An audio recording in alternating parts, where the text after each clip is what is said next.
So how would this historical event suit a fantasy campaign? Well, let's say, farming starts down where it was,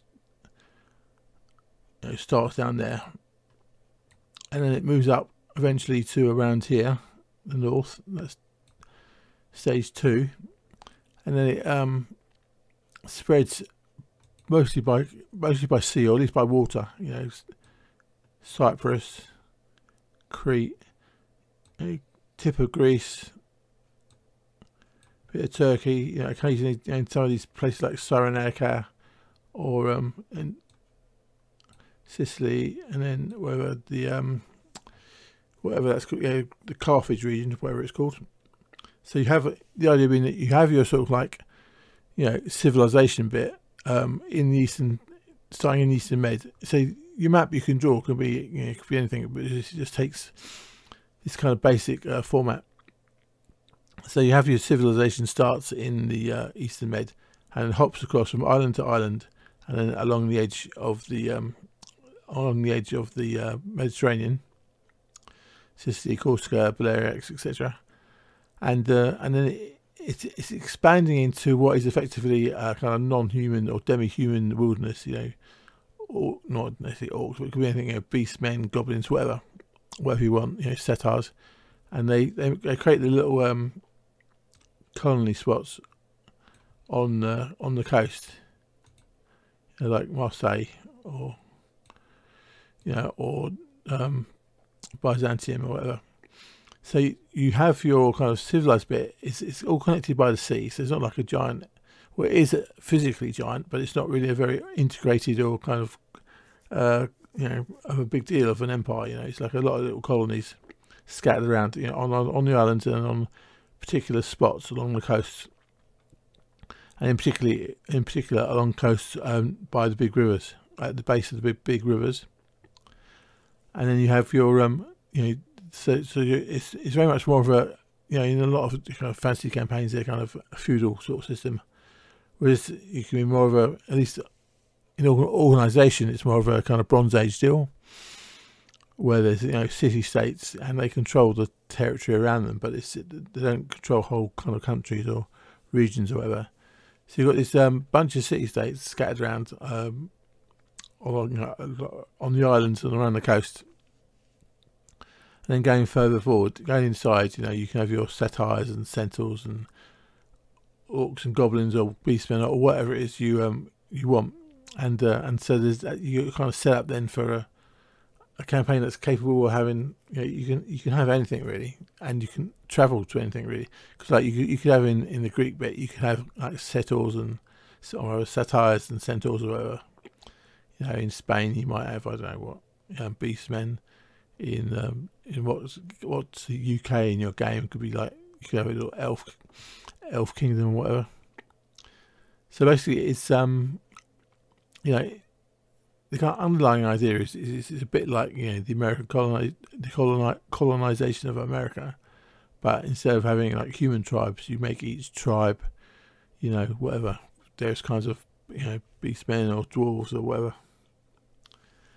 And so it just gives you this like immense flexibility, because you can pretty much have anything scattered around, but because transport is mostly by water, so sea voyage can take you from like Sicily to Spain, and then along the river can take you to whatever elf camp or something. So you can fit pretty much anything, any idea that you have into that situation. And the other thing, apart from around the sea and on the islands, you have the rivers can also become the what we call it, the trade, your kind of realm or whatever is really just a connection of little colonies along the big rivers, like along the what's it called, the Rhone there, or along the Danube. You can have your little party or whatever travelling all along the river from place to place, doing little adventures along the way. So basically you have your kind of civilized bits and your barbarian bits more or less in the same terrain, just they're squeezed together with the civilized bits stretching along the coast and along the rivers.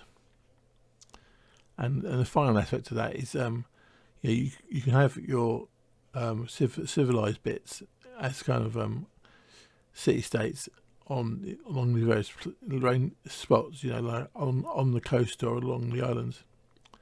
And one of the things that happened, like particularly in America, you have miners and hunters going ahead of the main body. So you've got you might have a whole load of little settlements along Danube, but over here it's much more scattered. You might have a place down here, and they have little colonies, sub-colonies, like scattered along the coast, like in Brittany, like in a historical case, like in Brittany with soft metal mining, because they had a lot of mining in Spain, and some much more in Brittany, some more in southwest England, some more in southern France, not southern, southern Ireland, a bit up there in Denmark. So you can have these kind of very loose kind of empires. Kind of gives the wrong impression, but loose kind of federations of little city-states and colonies up along the rivers. But on either side of the river, you got there's loads of forests full of goblins or whatever. And because that's one of the things with the this whole idea of using this kind of colonization as a background is it's a question of numbers and technology. You can have early colonization. You can small numbers with better technology, and the hunter-gatherers in the interior, have more. There's more of them, but they have less technology, and gradually it changes over time. But I think that's quite a good basis for a fantasy campaign, whether using this map or another one. You have your civilization over here in Eastern Med, and it's projected out in small colonies along the seas, along the coasts, and along the rivers, with whatever you fancy really as the more kind of hunter-gatherer equivalent, being the place that they take over.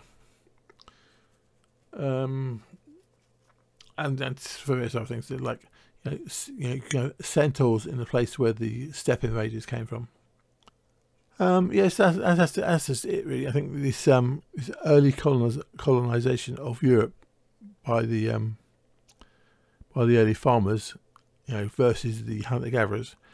You can, I mean, it's a bit mean, but you can change the hunter-gatherers into anything you want really, any kind of fantasy creature, and then have your little adventurers sailing along the rivers, or sailing around the islands and doing the adventure stuff, whether it's Dungeons and Dragons or whatever. And you could also use it as a basis for a skirmish game. Though I think that's less useful. Anyway, so that's the end of part 4. Hopefully that was entertaining, or at least not too dull. Okay, to a bit.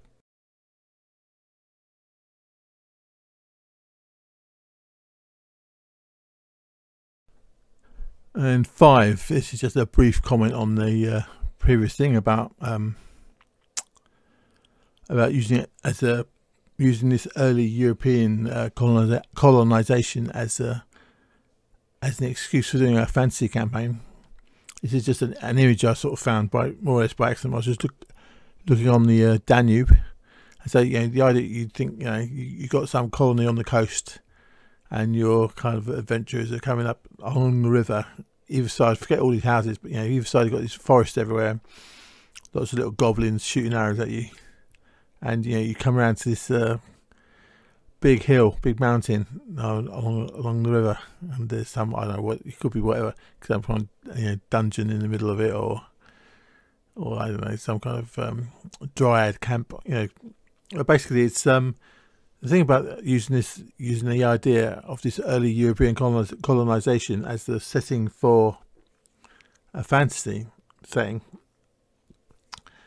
is it's partly you're using it's basically using fast travel in an RPG. So it's like fast travel in a computer game. you can go from spot to spot. And I think one of the things years ago when I did role-playing games, you got to think, you start the players off in a certain spot, and then you got like kobolds a mile away, and the ogres 3 miles away, and the dragon 5-10 miles away. Whereas the other way of doing it is to use this kind of this idea, like this early colonization idea, where the players can fast travel like between the islands, and from the islands to these colonies, and then up a river to a adventure site. So you could be hundreds of miles apart. The first adventure could be at point X, like along the Danube, and the next week it's point Y, which is on Crete or whatever. So you fast travel, and so all your different kind of locations are separated by large distance, and you don't have to travel directly to them like on a horse or whatever. You just go bounce to them from fast travel from location to location. Anyway, blah blah blah. I just thought that was a really cool image, and so this is just an excuse to talk about it. Okay, to a bit.